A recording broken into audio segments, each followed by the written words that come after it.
Before we get in today's video, I need you to get out your calculators because we are going to be adding up exactly how much money in the billions the United States government has earned through the pursuit of regulating one cryptocurrency company that tried to function within the United States. We are talking about Binance. CZ Binance, the former CEO of the world's largest cryptocurrency exchange, is up for his sentencing hearing, which will occur on April 30th.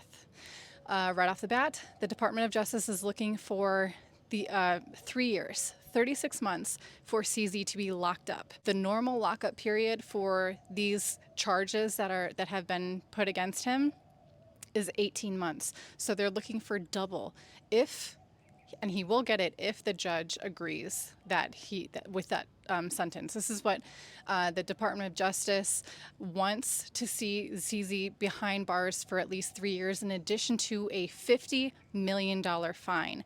Now, what has already happened in this case is CZ has already pled guilty. So possibly this means that CZ cannot appeal the sentencing that is handed down to him because he's already pled guilty. I could be wrong, but there could be some stipulations to that. So possibly 3 years in prison, a $50 million fine. He's already put up $175 million for bond, but he can't leave.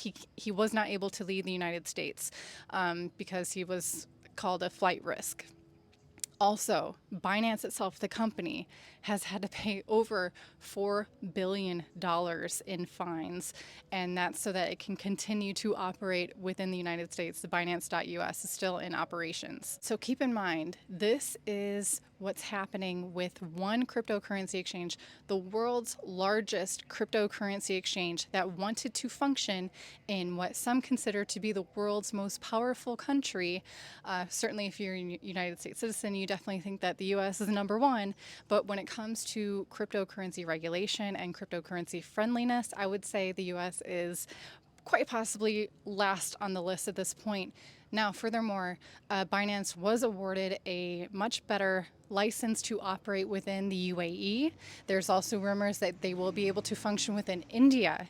So like Toby's always saying, the move is going from west to east. So if the Department of Justice wants to make an example out of CZ, and they probably want to make an example out of everyone that they're able to successfully prosecute for violating anything that they see fit in terms of cryptocurrencies, they are going to be cementing the fact that there is going to be a mass exodus of the cryptocurrency economy and marketplace out of the US into the rest of the world. So the world's a big place. There's billions of people that exist not in the United States, and with that comes opportunity as well. Toby had a really good tweet today. You can find him on Twitter at SirCryptoTips, where he was saying, you know, this is what happens when you try to operate and you try to facilitate a free market within the United States. That is what the cryptocurrency market is. It is a free market, and the United States wants none of it, and they will prosecute to the fullest extent of the law that they can to make sure that it doesn't thrive there.